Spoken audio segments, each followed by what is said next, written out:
Olá, meus irmãos, sejam todos bem-vindos à Escola Bíblica Online e hoje nós estudaremos mais uma lição da Betel Dominical, a revista da editora Betel do Ministério de Madureira. Dessa feita, iremos estudar a lição de número 4,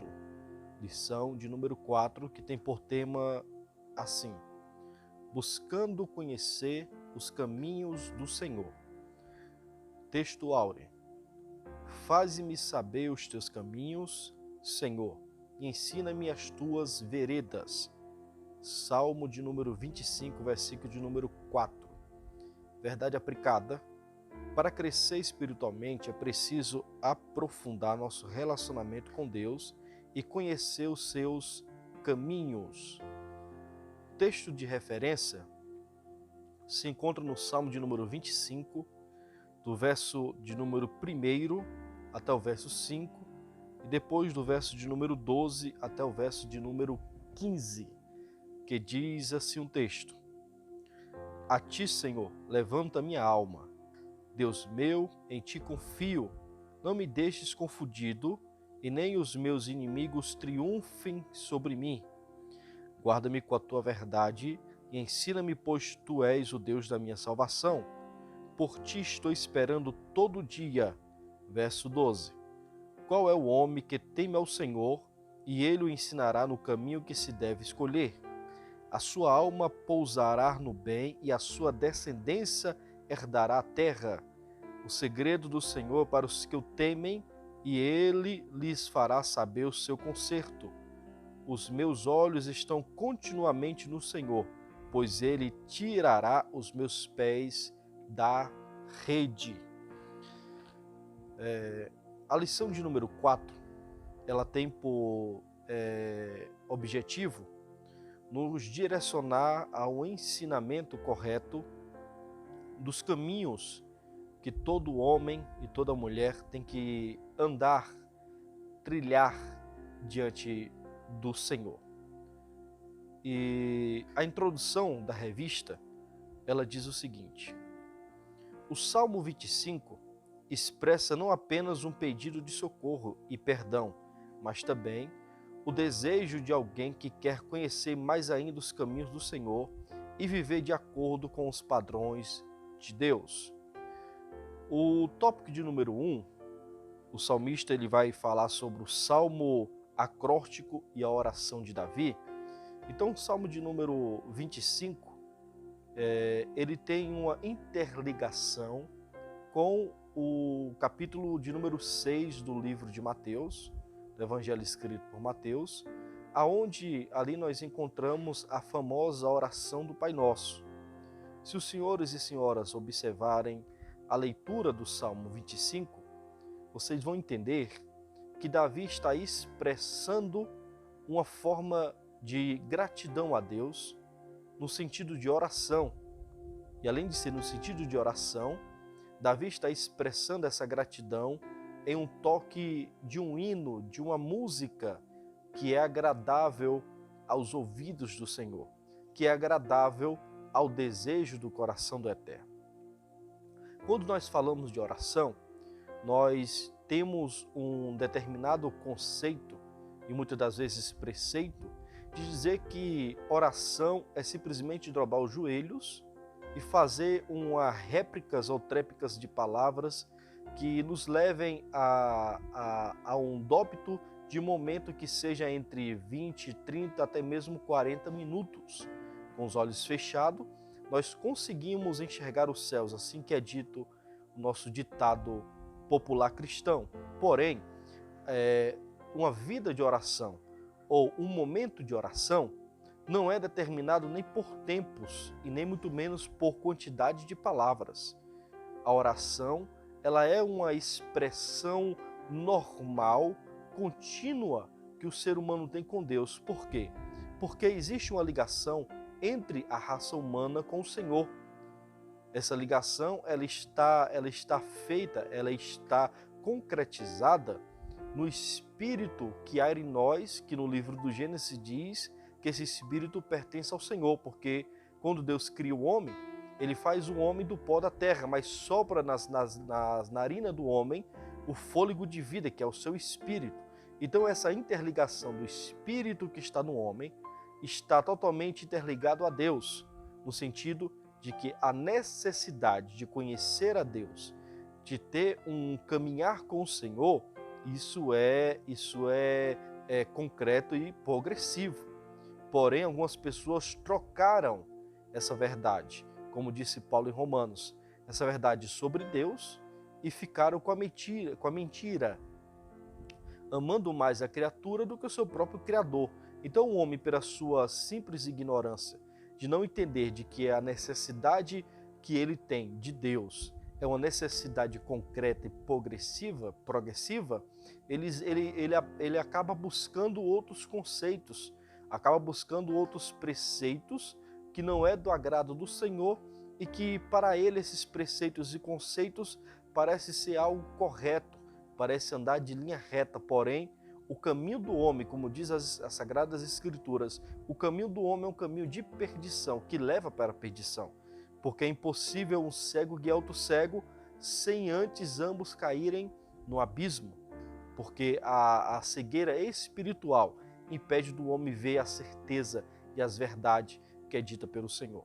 Então, quando o salmista Davi ele está expressando o Salmo de número 25, a sua expressão é essa, em querer mostrar, em querer revelar para Deus o desejo que há no seu coração e a necessidade que tem da sua alma. O tópico de número 1, quando o escritor da revista ele vai falar sobre um salmo acróstico e uma oração de Davi, ele coloca dois pontos interessantes que eu gostaria de frisar aqui para os meus irmãos. O primeiro ponto, ele diz o seguinte, a oração. Olha o que é que ele diz. Quando apresentar a Deus as suas súplicas. O segundo ponto, ele fala de meditação. Quando percebes os atributos de Deus e reflete sobre eles. Então aqui está o esqueleto, o corpo sumário de uma verdadeira oração. Jesus disse o seguinte, tudo que pedisse em oração, tendo fé, acreditando, vai receber. Porque se vós, que é mau, um filho pede pão e vocês dão pão, quanto mais o vosso Pai, que é bom, se vocês pedirem algo, ele vai conceder aquilo que vocês têm pedido. Então, o clamor que Jesus está dizendo é o seguinte, a oração é uma chave, a oração é uma estrada que liga o homem a Deus, porém, essa ligação tem que ser bem feita, tem que ter conceitos, tem que ter preceitos de entendimento correto daquilo que o homem está fazendo. Em Romanos, capítulo número 12, Paulo, quando ele está expressando a sua alegria de servir a Deus e a sua gratidão no serviço, ele também faz uma súplica aos romanos, aos cristãos romanos daquela sua época. E a súplica de Paulo é o seguinte, que a vossa mente seja renovada, que a vossa mente seja renovada pelos preceitos do Senhor, para sabermos qual é a boa, perfeita e agradável vontade de Deus. Então Paulo está dizendo o seguinte, a mente dos seres humanos tem que estar ligada à mente de Deus. Eu tenho que entender que Deus ele é todo poderoso e o seu poder é inefável. O seu poder é tão grande que, como disse o cronista, né, no livro de Crônicas, que os céus dos céus não suportam, não tem como suportar a grandeza desse Deus. Então, quando eu dobro meus joelhos, ou quando eu fecho os meus olhos, e quando eu abro minha boca para orar ao Senhor, eu tenho que ter certeza que eu não estou fazendo súplica a homens, eu não estou pedindo nada, eu não estou pedindo justiça a um juiz humano, eu não estou pedindo a medicina, a cura a uma medicina humana, eu não estou pedindo um socorro pela mão humana, eu estou buscando todos esses conceitos a um Deus que é sobrenaturalmente maior, grande, um Deus que vê, que sabe, que entende, que escuta tudo.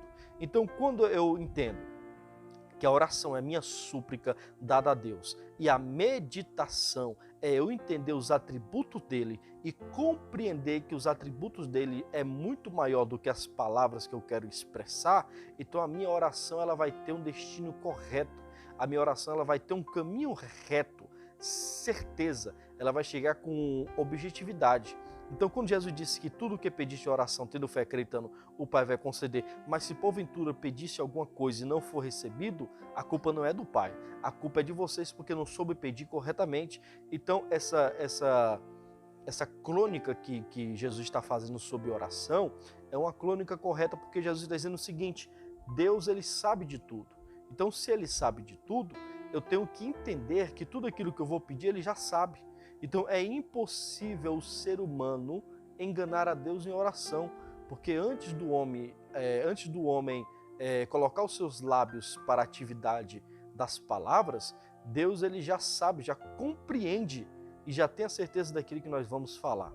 Então, quando você dobrar o seu joelho em oração, tenha certeza disso. A tua oração não é uma simples retórica.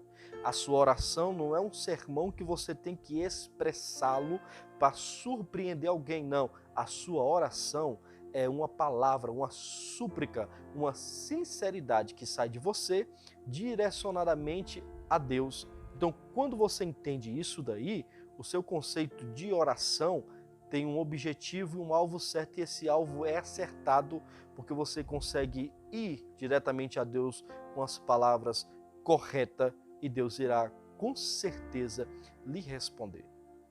Então, quando na verdade o autor dessa revista, ele divide o sentido de oração em súplica e meditação, é isso que Davi está fazendo no Salmo de número 25. Se nós observarmos o Salmo de número 25, Davi ele faz um jogo de palavras, e é muito interessante esse jogo de palavras, porque Davi ele faz uma oração e ao mesmo tempo ele faz uma meditação. Eu gostaria de relatar algo aqui que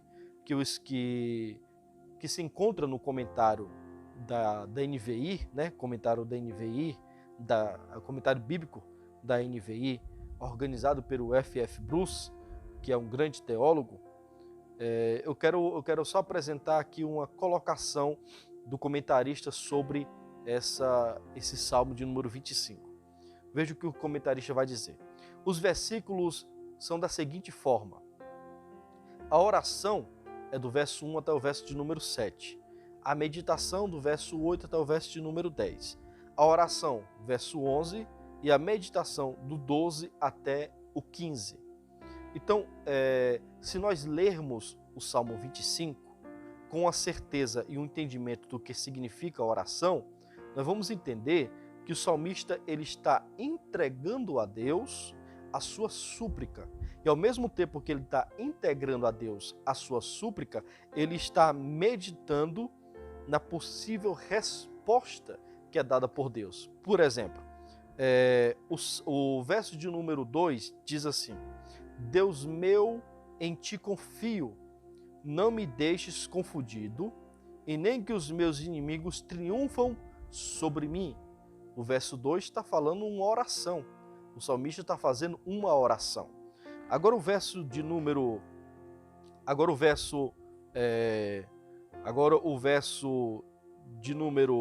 12, veja o que vai dizer. Qual é o homem que teme ao Senhor, e ele o ensinará no caminho que se deve escolher? Aqui o salmista está fazendo uma meditação. Então ele faz uma oração e ao mesmo tempo ele medita, porque ele sabe que a sua oração vai ser escutada, vai ser ouvida, porque a quem ele está direcionando as palavras é alguém todo-poderoso que vai poder lhe responder. Então, o ser humano, ele nunca vai ser, o homem, um cristão, ele nunca vai ser uma pessoa frustrada na sua oração, simplesmente pelo fato de Deus não ter respondido. A frustração vai ser pelo fato de nós não sabermos orar corretamente. Então, a frustração numa oração não é Deus, e sim as nossas palavras sem entendimento de qual Deus que nós servimos.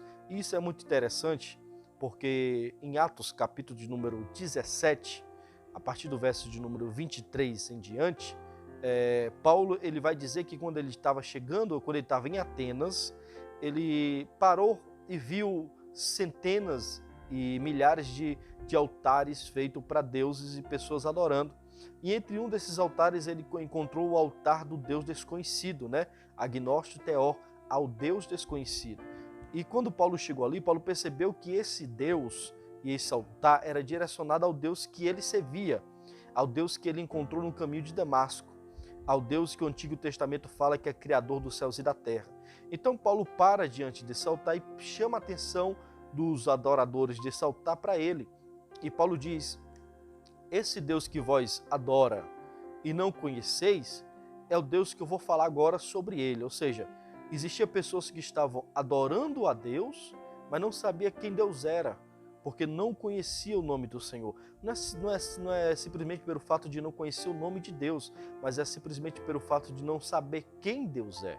Porque tem pessoas que conhecem o nome de Deus, sabem clamar a Deus, sabem pedir socorro, mas não entendem quem Deus é, o sentido de Deus, a vontade de Deus e os atributos de Deus. Então, quando o autor da revista ele coloca que a oração ela é uma súplica juntada com a meditação, o autor está dizendo o seguinte, que a nossa oração sincera tem mais capacidade de tocar o coração de Deus do que uma simples retórica, como uma simples exposição de um sermão para surpreender homens no lugar de clamar ao Senhor diretamente na sua sinceridade. Então, a verdadeira oração, eu posso dizer assim, não é aquela que é feita em cima de altares, de púlpitos.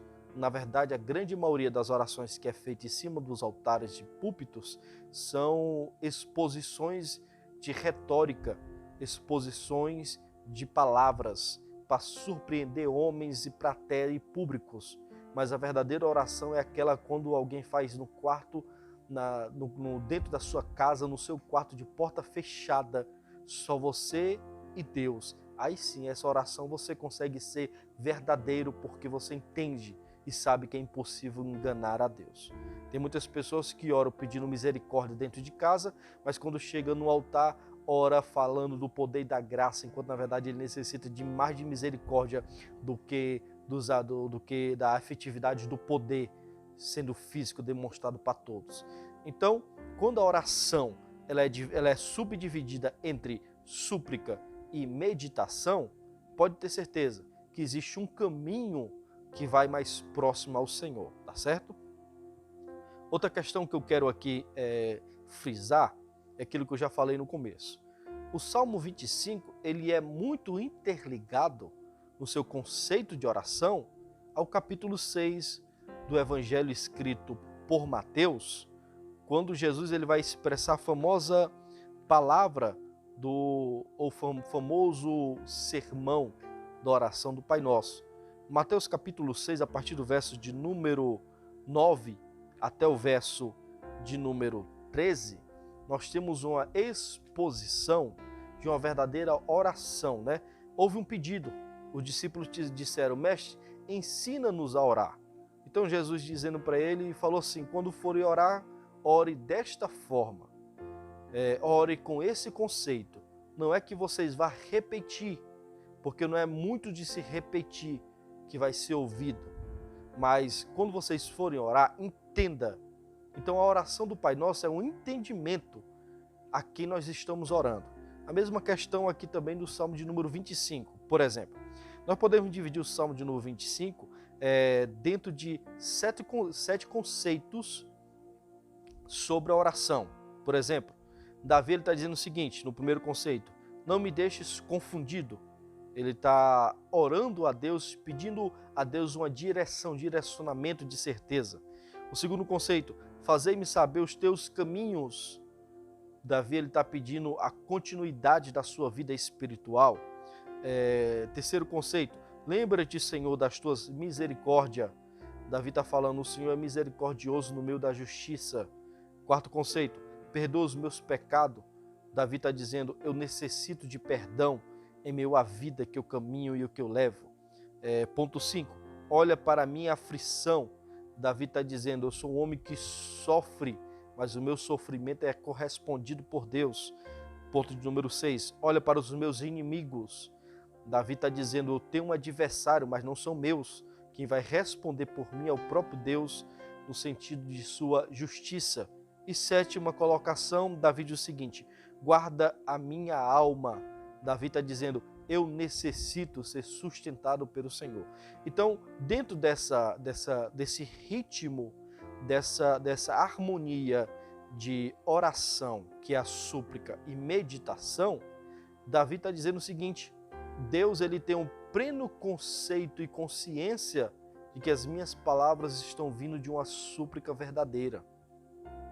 Então, quando eu pego o capítulo 25, na verdade o Salmo de número 25, e interligo com Mateus capítulo 6, a partir do verso número 9, eu vou entender que há uma ligação, há um sinergismo entre a oração de Davi e entre o ensinamento da oração dada por Jesus aos seus discípulos. Porque na oração do Pai Nosso, Jesus está dizendo o seguinte: quando for orar, ore desta forma. Mais uma vez, não é repetição, mas sim uma indicação. Por exemplo, Pai Nosso que estás no céu. Ou seja, quando vocês forem orar, entenda que existe um Pai que é sobre todos os pais, que é poderoso e que tem toda a sua autoridade em efetividade. É aquilo que Isaías viu no capítulo 6, no seu livro, que Deus está sentado no alto e sublime trono. Ele ainda está reinando. Ainda que o gnosticismo não creia simplesmente que Deus abandonou a terra e o mundo, nós que somos cristãos acreditamos que a efetividade do trono de Deus continua, o reino continua. Então a oração está dizendo, Pai Nosso que está no céu, ele é soberano, ele é um Pai soberano e grande, santificado seja o seu nome, ou seja, todas as suas palavras e nomes indicativo para Deus existe uma santificação. Então se você lê o capítulo 6, versículo 9 até o 13, que é a oração do Pai Nosso, você vai entender que o direcionamento de uma verdadeira oração está interligada aos atributos de Deus. Quais são os atributos de Deus? Deus ele é soberano sobre todas as coisas. Deus ele é infinitamente grande. Deus ele é o único imortal. Deus ele é o único onipotente. Deus ele é o único onipresente. Deus ele é o único onisciente. Deus ele é o criador, o único criador dos céus e da terra, e por aí vai. Então, os atributos de Deus, segundo a teologia sistemática, ele é dividido em duas classes, em duas escolas, né? Na verdade, a primeira é dividida na escola dos atributos incomunicáveis, que são aqueles que só valem a Deus, só a Deus pertence mais ninguém, ou seja, Paulo diz que a Deus pertence a glória, a imortalidade, o poder, então só a Deus pertence. É que no final da oração do Pai Nosso diz que teu é a glória, o reino e o poder. Então isso está falando dos atributos de Deus, né? E a outra classe que a teologia divide dos atributos de Deus é chamado de atributos comunicáveis, né? Que são aqueles atributos que Deus deu a nós, os seres humanos. Os atributos, por exemplo, o atributo da fala, da visão, da vida, dos dons do Espírito, e entre outros, são atributos que pertenciam a Deus e Deus nos direcionou, e Deus nos indicou, Deus nos deu essa responsabilidade. Então, quando eu oro entendendo que existe um Deus, que os seus atributos é maior do que todos os conceitos que eu possa ter ou que eu possa entender, com certeza a minha oração ela vai ter um direcionamento correto e diante do Senhor. Então o salmista ele está expressando a sua alegria de estar caminhando com Deus. Eu quero ler aqui uma indicação ou um comentário do príncipe dos pregadores, né, Charles Spurgeon, sobre esse salmo. Ele diz o seguinte: o menino, tendo começado a andar, pede ainda que seja guiado progressivamente pela mão ajudadora do Pai e receba mais ensinamentos. Davi sabia muitas coisas, mas sentiu a ignorância e desejou ainda estar na escola do Senhor. Quando Davi diz, ensina-me, Senhor, nos teus caminhos, Davi está dizendo, eu posso estar sentado no trono, ser rei, famoso, ter toda a glória, mas o meu conhecimento não chega nem perto da grandeza da sua sabedoria. Enquanto eu estiver vivo, eu necessito vivenciar a escola de Deus. E isso é muito importante. Na época de hoje, vivermos na escola de Deus é muito importante, porque não existe um guru, não existe um supremo ensinador, sábio, filósofo, que entenda sobre a vida mais do que Deus. Quem aprendeu isso quase na prática foi o próprio Jó.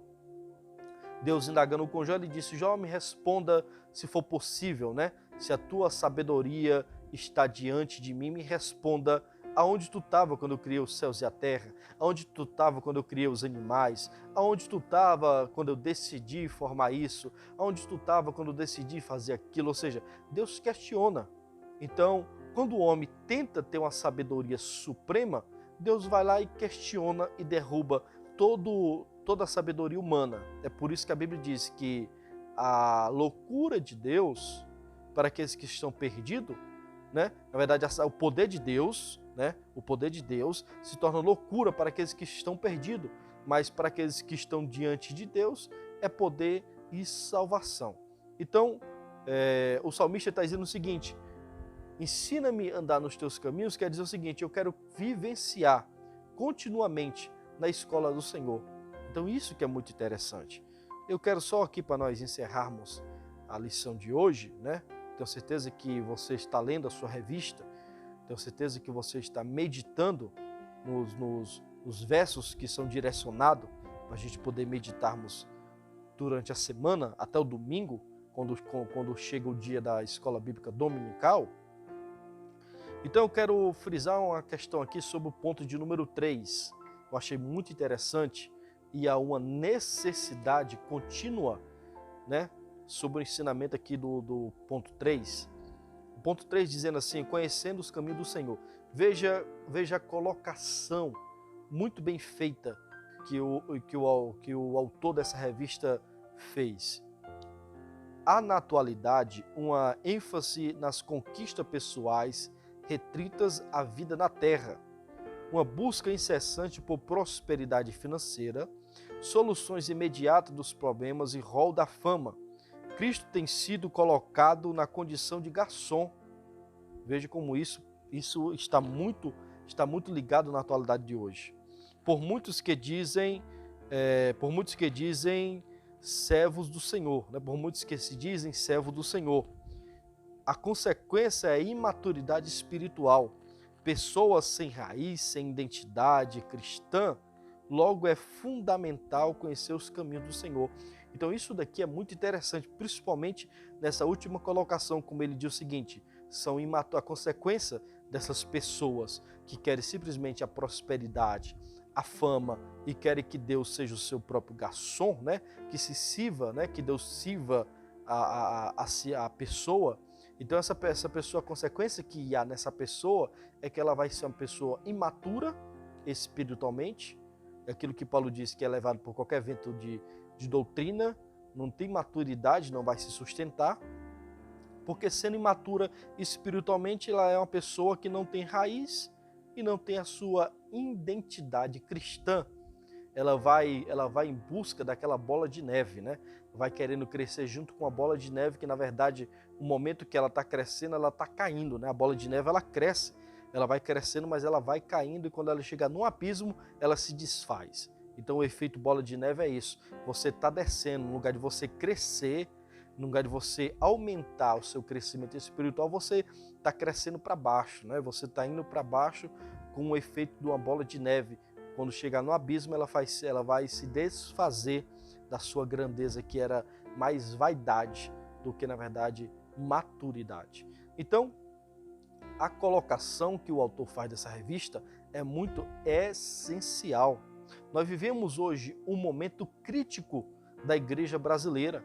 Hoje nós não temos, em muitas delas, algumas ainda têm, certo? Mas em muitas delas não existe mais o discipulado cristão. E isso é importante.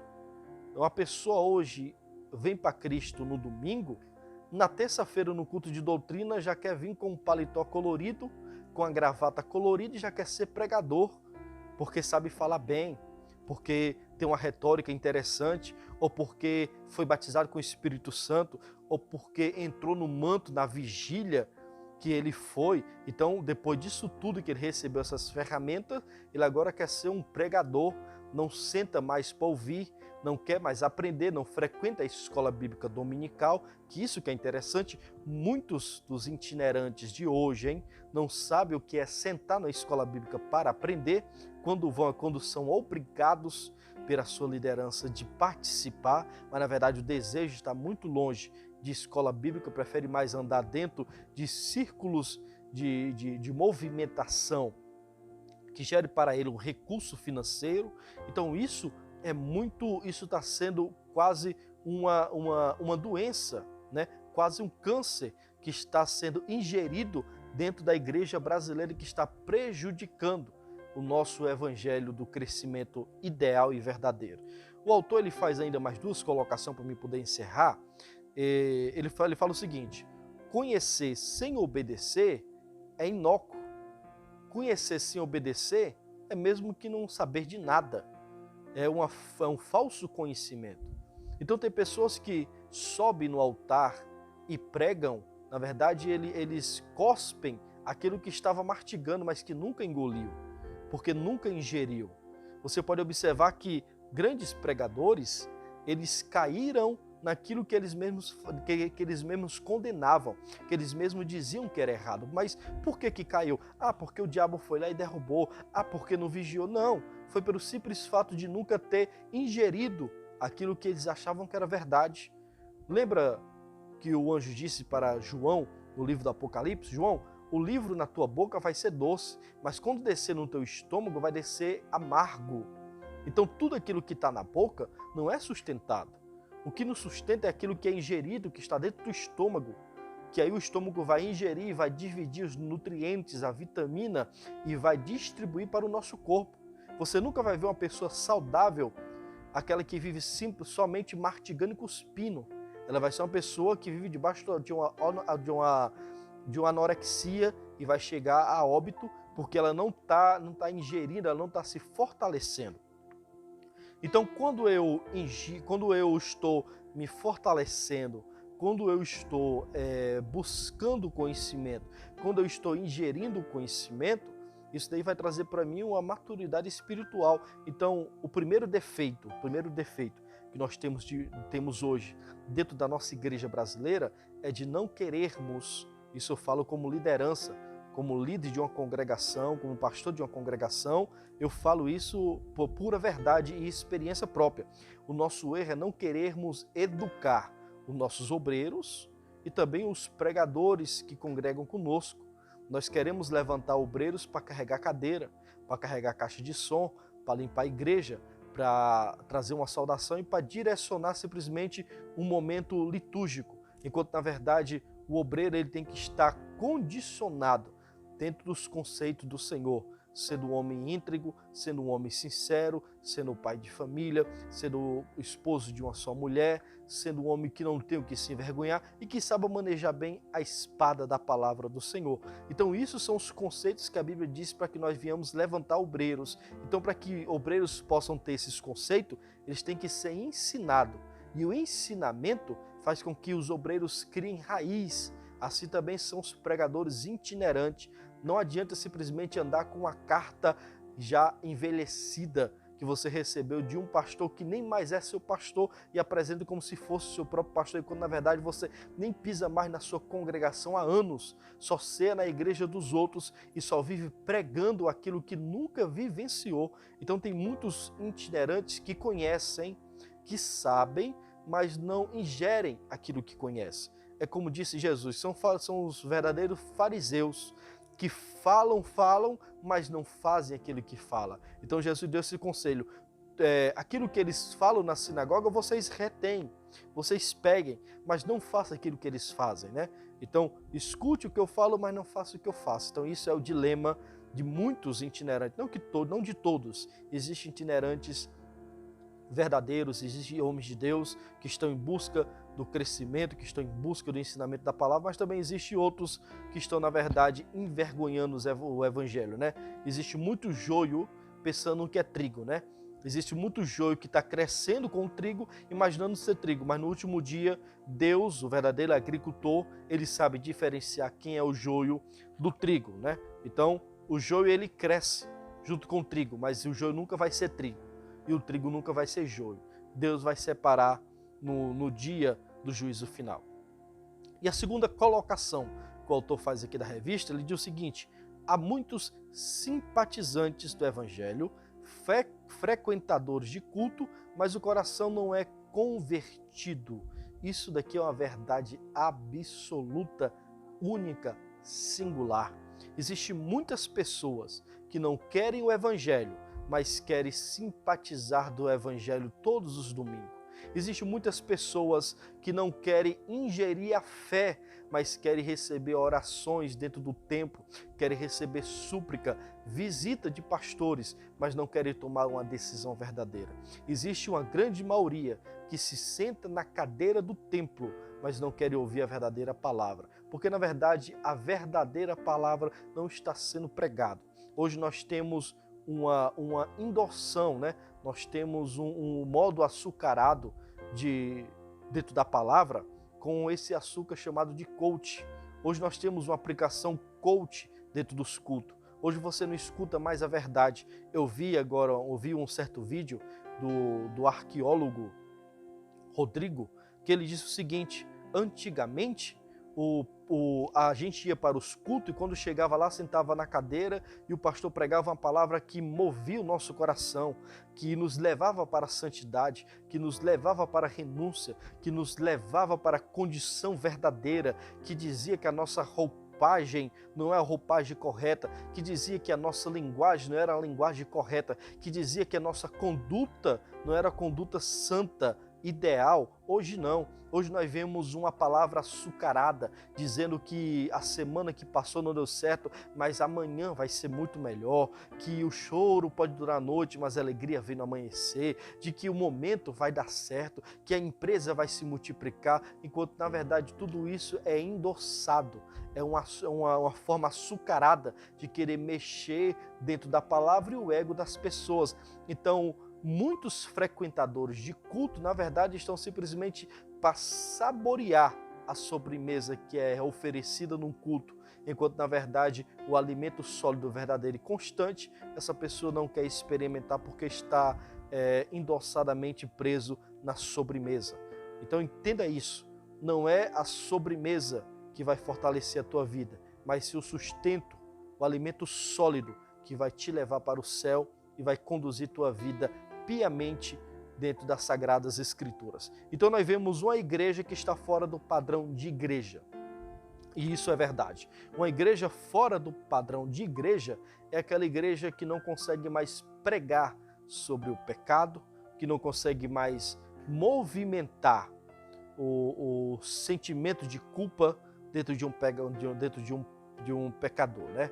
Um dos famosos sermão chamado Pecadores na mão de um Deus irado, esse sermão movimentou toda a congregação ao quebrantamento espiritual, ao choro e às lágrimas. O avivamento no país de Gales movimentou toda a população em busca de um socorro espiritual. E até mesmo o avivamento que aconteceu em Nínive, pregado na boca do profeta Jonas, movimentou um povo incrédulo, um povo ignorante, um povo genocida a pedir perdão e suplicar a Deus por arrependimento. Então isso que é uma igreja verdadeira. A igreja sendo igreja é aquela que promove arrependimento, condições de arrependimento. É a mensagem de João Batista, é a mensagem de Jesus. Arrependei-vos, porque é chegado o reino dos céus. Vamos para a conclusão da nossa revista. E a conclusão da nossa revista, ela diz o seguinte: os perigos e as dificuldades presentes na realidade da caminhada cristã não devem nos impedir de crescermos no conhecimento acerca dos caminhos do Senhor e de buscarmos viver segundo a verdade ou a vontade de Deus. Amém? Então, essa foi mais uma lição da nossa Betel Dominical. Próxima lição vai ser a lição de número 5, onde iremos falar sobre celebrando a segurança do povo de Deus, tá certo? Então você que ficou comigo até esse exato momento, eu te peço para que você curte esse vídeo, né? Para que quando você curtir esse vídeo, o YouTube vai entender que você gostou e quando eu lançar novos vídeos, vai ir diretamente para sua indicação, né? Você vai saber primeiramente que eu lancei o vídeo. E você que não é inscrito, se inscreva no nosso canal para nos ajudar. E se já é inscrito, salve o link e envie para outra pessoa que ainda não se inscreveu no nosso canal. Nós estamos dentro desse trabalho de ensinamento. A Escola Bíblica Online, ela tem esse conceito de nos ensinar dentro da palavra de Deus, tá certo? Então que Deus em Cristo te abençoe e que a unção do Eterno recaia sobre a tua vida e que a proteção do Onipotente, a sombra do Onipotente sempre esteja na tua casa e sobre a tua família. Que Deus em Cristo te abençoe em nome de Jesus. Até a próxima lição. Assim seja.